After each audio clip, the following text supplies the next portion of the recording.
Assalamualaikum warahmatullahi wabarakatuh. Kami dari kelompok 4 yang beranggotakan saya, Elsa Pramudia Wardani, dan rekan saya, Nanda Wiguna Putri Kusuma, mahasiswi Magister Pendidikan IPA Angkatan 2021 akan mempresentasikan hasil rancangan alat peraga IPA kami dengan judul Pembuatan Alat Peraga Praktikum Biologi Respirometer Sederhana dari Bahan Daur Ulang sebagai tugas dari mata kuliah Pengelolaan dan Pengembangan Praktikum IPA dengan dosen pengampu Ibu Dr. Chansyana Dewati MSI, Ibu Dr. Dewi Lengkana MSc, dan Ibu Dr. Vianti MPD. Yang pertama adalah pendahuluan latar belakang. Seperti yang kita tahu bahwa pembelajaran dengan metode eksperimen itu merupakan salah satu bagian dari hakikat sains, yaitu proses sains. Nah, salah satu konsep biologi yang diajarkan di sekolah adalah sistem respirasi. Nah, konsep tentang respirasi itu dapat diperoleh melalui praktikum dengan mengukur kecepatan respirasi makhluk hidup. Namun, di sekolah tertentu yang tidak memiliki peralatan laboratorium yang memadai, kegiatan praktikum respirasi ini cenderung diabaikan. Sedangkan konsep sistem respirasi itu tertuang dalam pelajaran IPA SMP kelas 7 pada KD 3.5, yaitu menganalisis konsep energi, berbagai sumber energi, dan perubahan bentuk energi dalam kehidupan sehari-hari, termasuk fotosintesis. Nah, karena itu, maka diperlukan adanya peralatan alternatif yang dapat digunakan oleh siswa untuk mengukur laju respirasi secara akurat. Nah, dari latar belakang tersebut, maka kami ingin mengembangkan produk respirometer sederhana yang berasal dari bahan daur ulang yang akan digunakan untuk mengetahui laju respirasi pada serangga. Berdasarkan latar belakang yang telah dijelaskan, maka kami membuat rumusan masalah. Yang pertama adalah apakah respirometer sederhana dari bahan daur ulang dapat mengukur laju respirasi serangga? Lalu rumusan masalah yang kedua adalah apakah respirometer sederhana dari bahan daur ulang dapat membuktikan berat tubuh serangga mempengaruhi laju respirasi? Lalu tujuan dari penulisan ini adalah yang pertama untuk mengetahui apakah respirometer sederhana dari bahan daur ulang dapat mengukur laju respirasi serangga, dan yang kedua adalah untuk mengetahui apakah respirometer sederhana dari bahan daur ulang dapat membuktikan berat tubuh serangga mempengaruhi laju respirasi. Selanjutnya adalah tinjauan pustaka. Yang pertama, sistem respirasi pada serangga. Nah, jadi pada serangga itu memiliki alat pernapasan yang bernama trakea, di mana trakea ini merupakan sistem pernapasan yang berbentuk tabung dan memiliki banyak percabangan di dalam tubuh, dan juga melewati berbagai bagian tubuh serangga, serta kokoh karena tersusun dari zat kitin. Lalu, pembuluh percabangan ini disebut dengan trakeola yang memenuhi seluruh bagian tubuh serangga, kemudian bermuara pada stigma. Nah, stigma itu sendiri adalah lubang atau corong yang berada di sisi tubuh bagian kanan dan kiri yang berfungsi sebagai jalan keluar masuk udara. Nah, adapun fungsi dari trakea ini adalah untuk mengedarkan oksigen langsung ke semua sel tubuh dan organ, lalu menyerap karbon dioksida dari semua sel tubuh untuk dibuang. Sedangkan fungsi dari trakeola itu hampir sama dengan kapiler darah pada kelompok vertebrata, yaitu sebagai jalan masuk udara sehingga oksigen dapat berdifusi ke dalam tubuh serangga. Yang kedua adalah respirometer. Nah, respirometer adalah alat yang digunakan untuk mengukur rata-rata pernapasan organisme dengan mengukur rata-rata pertukaran oksigen dan karbon dioksida. Nah, hal ini memungkinkan penyelidikan bagaimana faktor-faktor seperti umur atau pengaruh ukuran tubuh itu mempengaruhi rata-rata pernapasan. Nah, respirometer ini terdiri atas dua bagian yang dapat dipisahkan, yaitu tabung respirometer atau tabung spesimen, di mana nantinya tabung respirometer ini adalah tempat untuk meletakkan hewan atau bagian tumbuhan yang akan diselidiki, dan juga pipa kapiler yang berskala. Nah, kedua bagian ini dapat disatukan dengan amat rapat hingga nantinya kedap udara dan didudukkan pada penumpu atau landasan kayu yang terbuat dari kayu atau logam. Nah, Respirometer ini bekerja atas suatu prinsip bahwa dalam pernapasan ada oksigen yang digunakan oleh organisme dan ada karbon dioksida yang dikeluarkan oleh organisme. Nah, jika organisme yang bernapas itu disimpan dalam ruang tertutup dan karbon dioksida yang dikeluarkan oleh organisme dalam ruang tertutup itu diikat, maka penyusutan udara itu akan terjadi. Nah, kecepatan penyusutan udara dalam ruang itu dapat dicatat atau diamati pada pipa kapiler berskala. Cara melakukan eksperimen dengan menggunakan respirometer sederhana ini yaitu dengan cara spesimen yang akan digunakan dalam penyelidikan ini sebaiknya dipilih yang masih segar atau masih lincah. Lalu tabung spesimen itu dipisahkan dari bagian yang berskala dan ke dalamnya itu dimasukkan zat pengikat CO2. Nah, biasanya digunakan KOH kristal atau lalu ditutup dengan kasa atau kapas agar tidak bercecer oleh spesimen yang akan diselidiki. Nah, setelah itu spesimen dimasukkan ke dalam tabung dan tabung ditutup dengan bagian yang berskala rapat-rapat. Dengan bagian yang berskala itu ditutup dengan rapat-rapat. Nah, lalu untuk mengetahui penyusutan udara dalam tabung, pada ujung terbuka pipa berskala itu diberi setetes air. Lebih baik airnya berwarna, misalnya menggunakan eosin. Lalu tetes air ini akan bergerak ke arah tabung spesimen karena terjadinya penyusutan volume udara dalam ruang tertutup. Sebagai akibat dari pernapasan, yaitu O2-nya diserap dan CO2-nya itu dikeluarkan, tetapi lalu diserap oleh KOH. Nah, kecepatan tetes air itu bergerak ke dalam menunjukkan kecepatan pernapasan organisme yang diselidiki. Lalu perhitungannya dilakukan untuk memperoleh angka kecepatan respirasi hewan dalam milimeter tiap satuan waktu. Nah, data yang diambil adalah lama pernapasan, misalnya dapat diambil dalam waktu tiap 5 menit sekali atau 10 menit sekali, dan jarak yang ditempuh oleh titik tetes air yang bergerak. Namun perlu diperhatikan bahwa keberhasilan percobaan ini itu tergantung pada bocor atau tidaknya alat. Lalu, hal lain yang harus diperhatikan adalah perubahan suhu udara.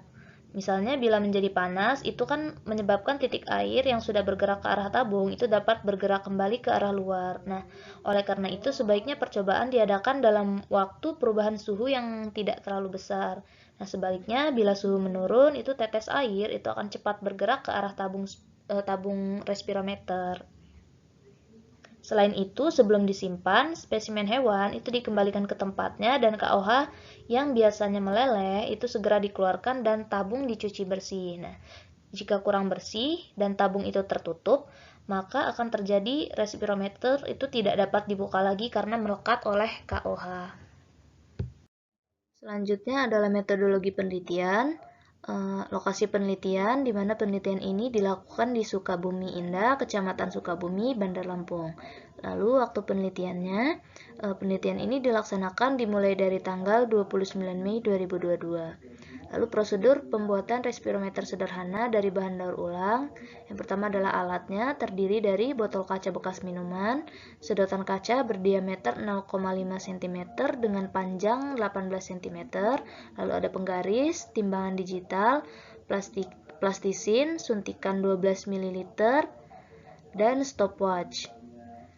Lalu bahannya ada 3 ekor jangkrik yang memiliki massa yang berbeda, pewarna makanan, kristal KOH, dan juga kapas.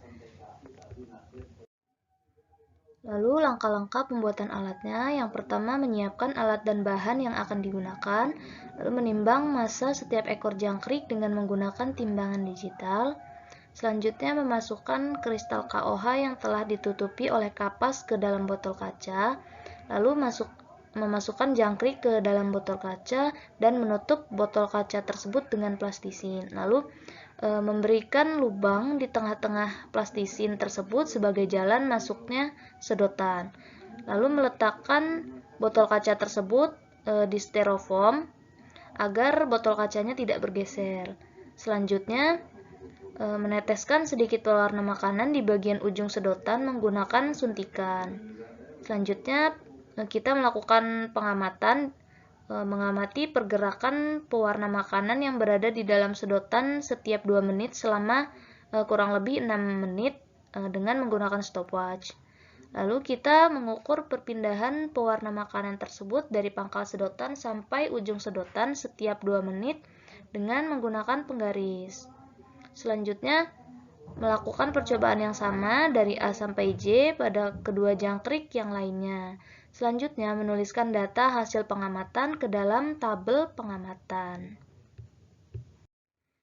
Ini adalah rancangan alat peraga respirometer sederhana dari bahan daur ulang yang kami buat, di mana botol kaca yang digunakan di sini adalah botol kaca bekas minuman vitamin C1000. Lalu kami menggunakan sedotan kaca. Lalu di sini ada KOH yang terbungkus kapas, fungsinya adalah untuk menangkap CO2 yang dikeluarkan oleh si jangkrik. Lalu ada styrofoam, di mana styrofoam ini fungsinya untuk menahan agar botol kaca ini tidak bergeser posisi.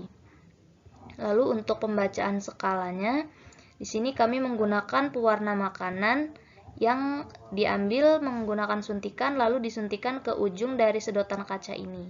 Lalu di bawah sedotan kaca ini kami tempelkan penggaris sehingga akan lebih mudah membaca pergerakan dari pewarna makanan ini.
selanjutnya adalah hasil dan pembahasan.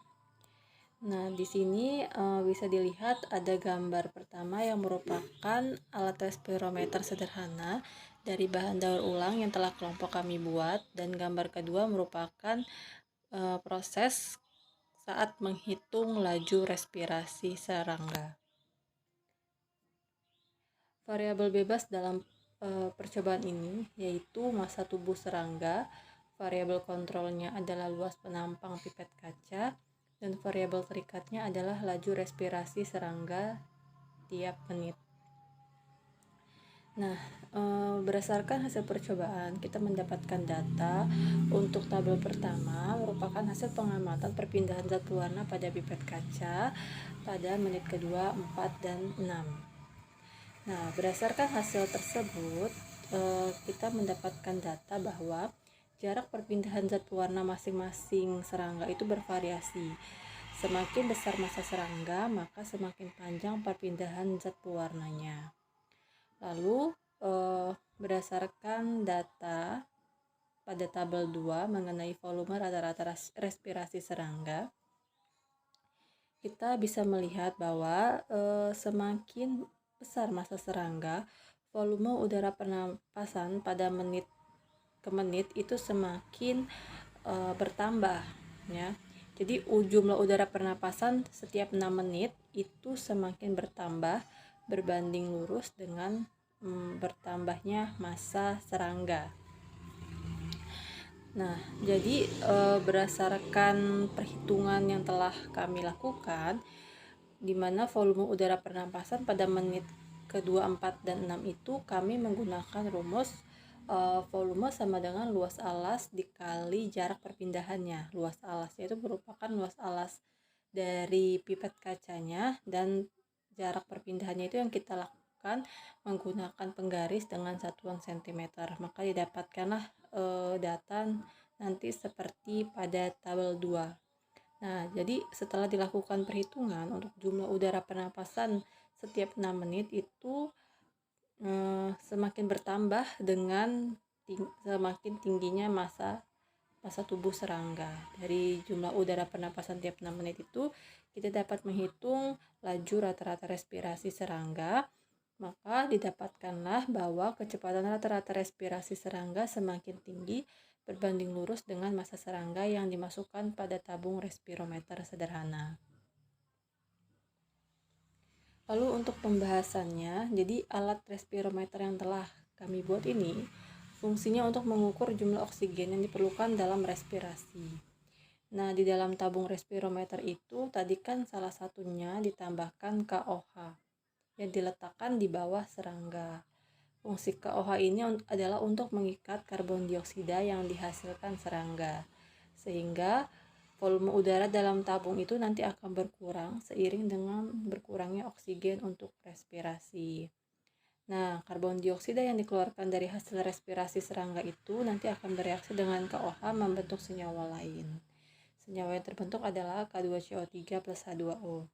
Nah, dengan demikian, volume udara di dalam tabung itu nanti akan terus berkurang dan menyebabkan tekanan udara di dalam tabung meningkat. Perbedaan tekanan udara ini yang menyebabkan bergerak masuknya larutan pewarna yang diletakkan di ujung pipet kaca yang telah dilakukan tadi.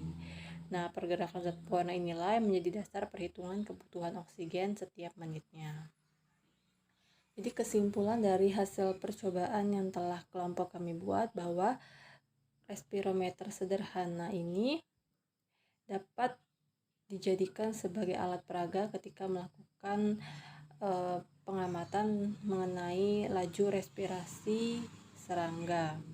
Jadi respirometer sederhana dari bahan daur ulang ini juga dapat membuktikan bahwa semakin besar massa serangga, maka semakin besar pula oksigen yang diperlukan serangga untuk berespirasi, sehingga laju respirasi serangga itu juga nanti akan berbanding lurus dengan massa tubuh serangga. Jadi nanti laju respirasinya akan semakin cepat. Baiklah, sekian presentasi dari kelompok kami. Mohon maaf jika terdapat kekeliruan atau kesalahan. Kami akhiri. Wassalamualaikum warahmatullahi wabarakatuh.